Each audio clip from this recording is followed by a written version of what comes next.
Chères auditrices, chers auditeurs, bonjour. La guerre est donc revenue sur le continent européen. C'est non seulement regrettable, c'est triste, infiniment condamnable. Et je voudrais partager avec vous aujourd'hui, non pas une volonté de savoir à qui incombe la responsabilité de cette évolution tragique, mais pourquoi nous en sommes arrivés à ce point. Ce qui m'étonne, c'est que j'ai l'impression d'assister à un scénario que j'ai déjà vu, que nous avons déjà connu. Un Occident qui est sûr de ses intentions, sûr de ses valeurs, qui veut imposer par tous les moyens son mode de désignation politique, son système de défense, sa vision du monde, et puis des peuples et des dirigeants qui y résistent.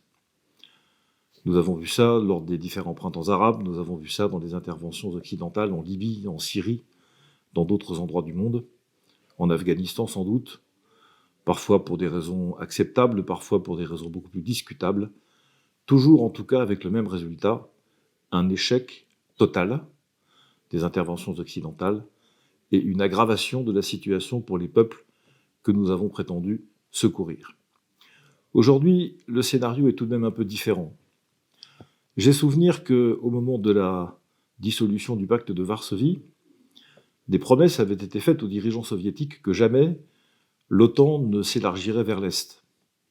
Quelques années plus tard, l'OTAN a incorporé la Pologne, la Hongrie et la Tchéquie.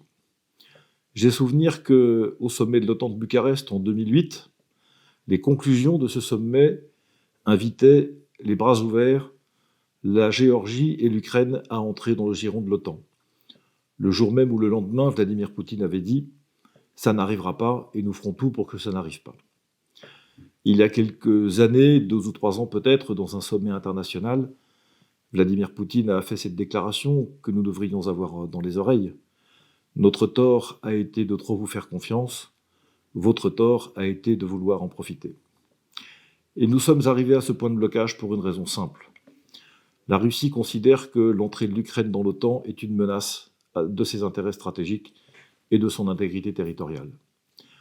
L'OTAN, les États-Unis principalement, et l'Union européenne à sa remorque, sont persuadés que l'entrée de l'Ukraine dans l'OTAN serait une excellente chose, pour ne pas dire son entrée dans l'Union européenne. À force de ne pas vouloir écouter ce que veulent, ce que pensent les grandes puissances de ce monde, à force de vouloir imposer sans cesse notre modèle, eh bien nous finissons par échouer et nous échouerons malheureusement en Russie et en Ukraine, comme cela s'est déjà produit dans d'autres endroits du monde. Et j'ajoute que aucune espèce d'enseignement n'a été tiré de ces dernières années.